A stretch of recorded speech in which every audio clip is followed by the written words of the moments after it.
नमस्कार, देश प्रदेश में आपका स्वागत है। मैं हूं दिल्ली से सौरभ शुक्ला और बता देते हैं इस वक्त हम द्रौपदी मुर्मू, जो कि लगभग तय हो चुका है कि देश की अगली राष्ट्रपति होने वाली हैं, हम उनके घर पर मौजूद हैं। यहां जश्न की तैयारियां हैं, ज़रा आपको तस्वीरों के जरिए दिखाते हैं। यहां पर होर्डिंग लगा दी गई है, लिखा हुआ है अभिनंदन नवनिर्वाचित माननीय राष्ट्रपति श्रीमती द्रौपदी मुर्मू।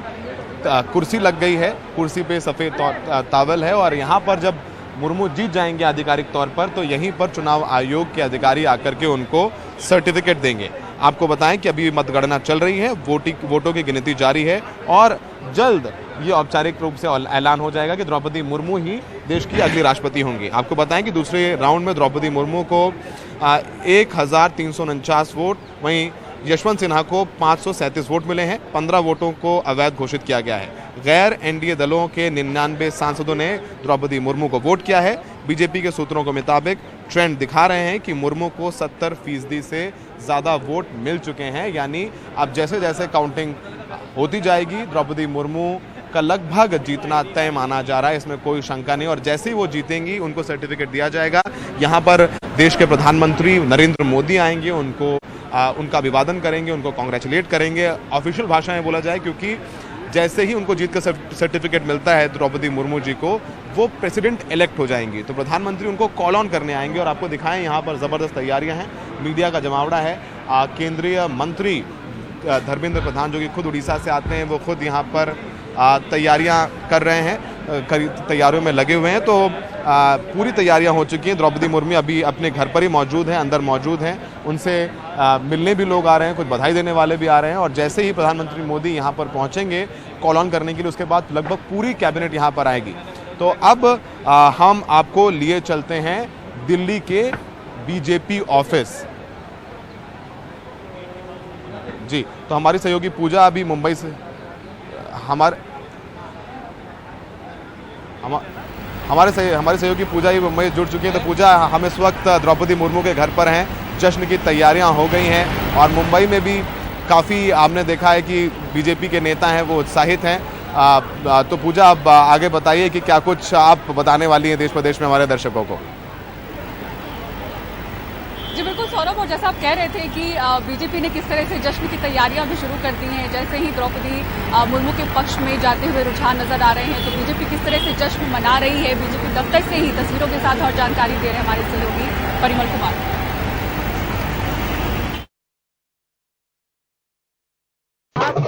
लगा रहे हैं, भारत को विविधता में एकता का देश कहा जाता है। अलग अलग जगह संस्कृति में आपको कलाकार भी दिखेंगे, पंजाबी भी है, आगे उड़ीसा के भी लोग हैं। वो अपनी अपनी जो पारंपरिक शैली है उसमें यहाँ पर नाच करते हुए नजर आएंगे और घूमते हुए नजर आएंगे। साथ में हमारे साथ अभय वर्मा है, जो मुख्य प्रवक्ता है दिल्ली भारतीय जनता पार्टी उससे। अभय जी, कहाँ के लोग ये सब दिल्ली के ही लोग हैं। दिल्ली को हम मिनी भारत के रूप में जानते हैं। तो विभिन्न क्षेत्रों से लोग अपने उल्लास के लिए यहाँ आए हैं, क्योंकि एक जनजाति महिला रायसीना हिल्स पे पहुंच रही है, उसका खुशी देखने के लिए ये सब उल्लास मना रहे हैं। इन राज्यों को आपने समेटने की कोशिश की? हमारे पास हरियाणा है, गुजरात है, असम के है, बिहू है, नागालैंड है, पंजाबी है, गुजराती है, काफी सारी है। उड़ीसा के भी है? उड़ीसा से भी है? उड़ीसा से भी है। वो ट्राइबल ग्रुप पीछे है। आपका नाम? मेरा नाम अंजलि। आप देखेंगे इस तरीके से आपको अलग अलग पारंपरिक वेशभूषा में लोग घूमते नजर आएंगे और एक कार्यक्रम को भव्य बनाने की पूरी कोशिश भारतीय जनता पार्टी ने की है।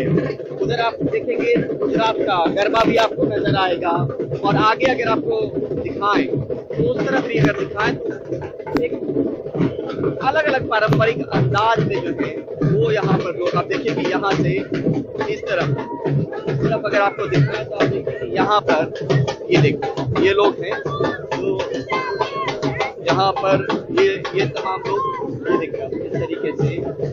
तो सिर्फ बोल ताशे नहीं है, सिर्फ नाच नहीं हो रही है, बल्कि अलग अलग परंपराओं को, अलग अलग पारंपरिक वेशभूषा में लोग जो है वो भी इसमें सम्मिलित होने आए हैं और शामिल होने हैं। आप देखिए कि यहाँ पर कई सारे रंग आपको नजर आएंगे। एक रंग आपको ये भी नजर आएगा जहाँ पर देखिए कि यहाँ पर ये तमाम लोग भी हैं और कोशिश यही है जो जीत का जश्न है उसको भव्य तरीके से मनाया जाए। नई दिल्ली से परिमल कुमार, एनडीटीवी इंडिया। तो जिस दिल्ली में यहाँ पर हम लोग दिखा रहे हैं तस्वीरें जश्न की, उसी दिल्ली में आज प्रदर्शन भी हुए, क्योंकि कांग्रेस की राष्ट्रीय अध्यक्ष सोनिया गांधी को नेशनल हेराल्ड वाले मामले में ईडी ने पूछताछ के लिए बुलाया था।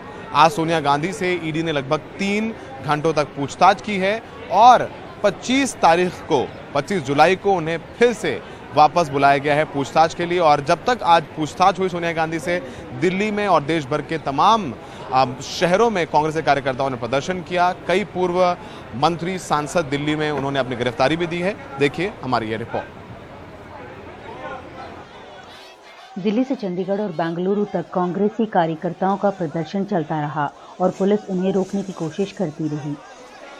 देश के कई शहरों में दिखे ऐसे नजारे।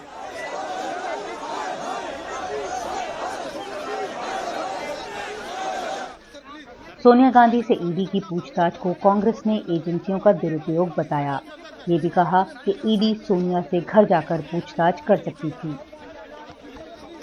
देश देख रहा है कि आप किस रूप में व्यवहार कर रहे हो एक ऐसे नेता के साथ में, जिस नेता का 5 साल तक उन्होंने 10 साल तक यूपीए गवर्नमेंट को एज ए चेयरपर्सन यूपीए नेतृत्व दिया है, जिसकी मैंने बार बार कहूँगा उनके हस्बैंड का शहादत हो गई देश के लिए, उनकी मदर इन लॉ शहीद हो गई पर खालिस्तान नहीं बनने दिया, देश को एक रखा, अखंड रखा। पाकिस्तान के 2 टुकड़े हो गए उनके वक्त में, बांग्लादेश बन गया। ऐसे नेता के परिवार के ऊपर आप टारगेट करके चल रहे हो, ये उचित नहीं कहा जा सकता। सीधी बात है कि ये जितनी संस्थाएं हैं उसका दुरुपयोग ना करें। जब मनी लॉन्ड्रिंग हुआ नहीं है, सब कुछ चेक में हुआ है, ऑडिट हुआ है, मनी है नहीं तो लॉन्ड्रिंग कहाँ से हो गया? और फिर ईडी का क्या काम? और यदि पूछताछ करना है तो सार्वजनिक होना चाहिए, बताएं, आम जनता जानना चाहती है। सोनिया गांधी से ईडी दफ्तर में 3 घंटे पूछताछ चली। इस दौरान उनके साथ प्रियंका गांधी भी रहीं। ईडी ने पूछताछ के लिए व्यापक तैयारी की थी। अतिरिक्त निदेशक के नेतृत्व में 5 अफसरों ने उनसे पूछताछ की। सभी का टीकाकरण हो चुका था और सब मास्क में थे। सोनिया गांधी से 3 स्तरों में सवाल जवाब हुए। पहले निजी ब्यौरे लिए गए, फिर यंग इंडिया और एजीएल के रिश्तों पर सवाल हुए और कांग्रेस के साथ इन कंपनियों के रिश्ते पर पूछताछ की गई। कांग्रेस प्रेसिडेंट की ओर से एक निवेदन गया है कि अगर कुछ सवाल बाकी हैं तो सोमवार को पूछताछ करें, वो जाने के लिए तैयार है। कांग्रेस की कोशिश इस पूरे मामले को राजनीतिक स्तर पर निपटने की है। संसद से सड़क तक उसके लोग प्रदर्शन करते रहे। आज की उनसे जो पूछताछ है वो पूरी हो गई है और ईडी का कह रहा है कि अब वो एग्जामिन कर रहा है कि क्या जो नेक्स्ट राउंड ऑफ क्वेश्चनिंग है वो ईमेल के जरिए वो कर सकती है या नहीं। नई दिल्ली से कैमरा पर्सन मोहम्मद मुरसलीन के साथ नीता शर्मा, एनडीटीवी इंडिया के लिए। बढ़ते हैं आगे और अब बात करते हैं किस तरह से दिल्ली के मुख्यमंत्री अरविंद केजरीवाल के सिंगापुर दौरे को लेकर दिल्ली सरकार और एलजी आमने सामने है। एलजी ने जहां इनकार कर दिया है इजाजत देने से, वहीं केजरीवाल अब विदेश मंत्रालय आवेदन देने की बात कर रहे हैं। आपको सिलसिलेवार तरीके से बताते हैं क्या हुआ इस फैसले पर। एलजी विनय सक्सेना ने दिल्ली के मुख्यमंत्री अरविंद केजरीवाल के सिंगापुर जाने के आवेदन को नकार दिया। फाइल पर लिखा, ये मेयर का कार्यक्रम है, सीएम का नहीं, सलाह मुख्यमंत्री इसमें न जाए। इसके जवाब में मुख्यमंत्री अरविंद केजरीवाल ने लिखा, मैं माननीय उपराज्यपाल की सलाह से सहमत नहीं हूं। मनीष सिसोदिया ने जवाब दिया। मनीष सिसोदिया के मुताबिक मुख्यमंत्री अरविंद केजरीवाल ने फैसला किया है कि अब सिंगापुर दौरे के लिए सीधा विदेश मंत्रालय में आवेदन देंगे और उम्मीद है विदेश मंत्रालय भी मुख्यमंत्री की तरह उपराज्यपाल की एडवाइस से सहमत नहीं होंगे और अनुमति मिल जाएगी।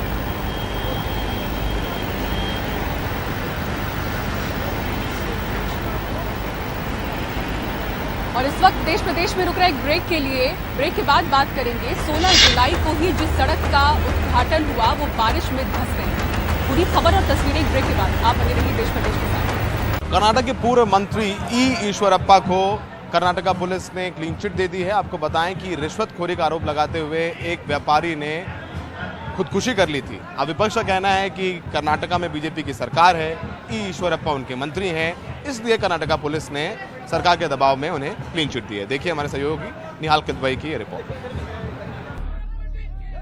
बीजेपी के वरिष्ठ नेता के.एस. ईश्वरप्पा बहुत खुश हैं। पुलिस ने जांच में उन्हें क्लीन चिट दी है।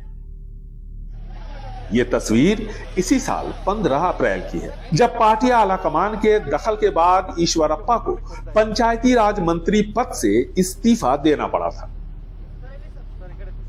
लेकिन अब पुलिस की रिपोर्ट के बाद ईश्वरप्पा काफी खुश नजर आ रहे हैं। घर का देवी चौडेश्वरी, अगर कोई गलती मैं किया तो मुझे शिक्षा देना है, नहीं तो मुझसे मुक्त करना है, ऐसा मैं उसी दिन बोला था। उसी टाइप से अभी चौडेश्वरी का आशीर्वाद और सारे देश के national Bharatiya Janata party leaders, Karnataka के लीडर्स, सारे मेरे परिवार के नेताओं ने और कार्यकर्ताओं के अभिलाषा से मैं अभी आरोप से मुक्त हो गया है। ये मुझे बहुत खुशी है। 12 अप्रैल को कॉन्ट्रैक्टर संतोष पाटिल ने उडुपी में आत्महत्या कर ली। इससे पहले सोशल मीडिया पर उसकी एक पोस्ट वायरल हुई थी, जिसमें उसने आरोप लगाया था कि ईश्वरप्पा और उसके सहयोगियों ने 4 करोड़ रुपए के कॉन्ट्रैक्ट का बिल पास करने के लिए 40% रिश्वत मांगी। उसने कर्ज लेकर ईश्वरप्पा के कहने पर काम पूरा किया था। संतोष की मौत के बाद उसके परिवार ने भी ईश्वरप्पा पर आरोप लगाए। नाकाफी सबूतों की बिना पर पुलिस के ईश्वरप्पा को बरी करने के बाद विपक्ष आक्रामक रुख अपना रहा है। बीजेपी गवर्नमेंट शुरू से ही मुख्यमंत्री बोम्मई ईश्वरप्पा और येदियुरप्पा कहते आ रहे हैं कि ईश्वरप्पा दोषी नहीं है और उन्हें क्लीन चिट मिलेगा। साफ है कि शुरू से ही लोगों ने पुलिस अधिकारियों पर दबाव डाला है कि वह ठीक तरीके से जांच ना करे, और वही हुआ। ईश्वरप्पा को बचाया गया है। कॉन्ट्रैक्टर संतोष के आरोपों के मुताबिक ईश्वरप्पा ने उसे मौखिक तौर पर कॉन्ट्रैक्ट दिया था, लिखित में कुछ भी नहीं था। मंत्रियों के जबानी आदेश को लेकर पहले भी सवाल उठते रहे। संतोष पाटिल को आदेश लिखित तौर पर नहीं दिया गया था, यानी इसका कोई रिकॉर्ड नहीं था। ऐसे में ईश्वरप्पा के खिलाफ पुख्ता सबूत नहीं मिले। हालांकि संतोष पाटिल की मौत के बाद मुख्यमंत्री बसवराज बोम्मई ने मौखिक आदेश पर कॉन्ट्रैक्ट देने पर पूरी तरह रोक लगा दी। कॉन्ट्रैक्टर संतोष पाटिल ने अपनी खुदकुशी के लिए ईश्वरप्पा और उनके सहयोगियों को जिम्मेदार ठहराया था, और अब पुलिस ने ईश्वरप्पा को क्लीन चिट दिया है। राज्य में बीजेपी की सरकार है, ऐसे में सवाल तो उठेंगे ही। बेंगलुरु से कैमरामैन गोविंद मूर्ति के साथ निहाल किदवई, एनडीटीवी इंडिया। करोड़ों रुपए खर्च करके जो बुंदेलखंड एक्सप्रेसवे बनाया गया, वो कल तेज बारिश से जगह जगह से धंस चुका है। आपको बता दें कि 16 जुलाई को ही पीएम मोदी ने इसका उद्घाटन किया था, और अब इसकी गुणवत्ता को लेकर सवाल उठने लगे हैं।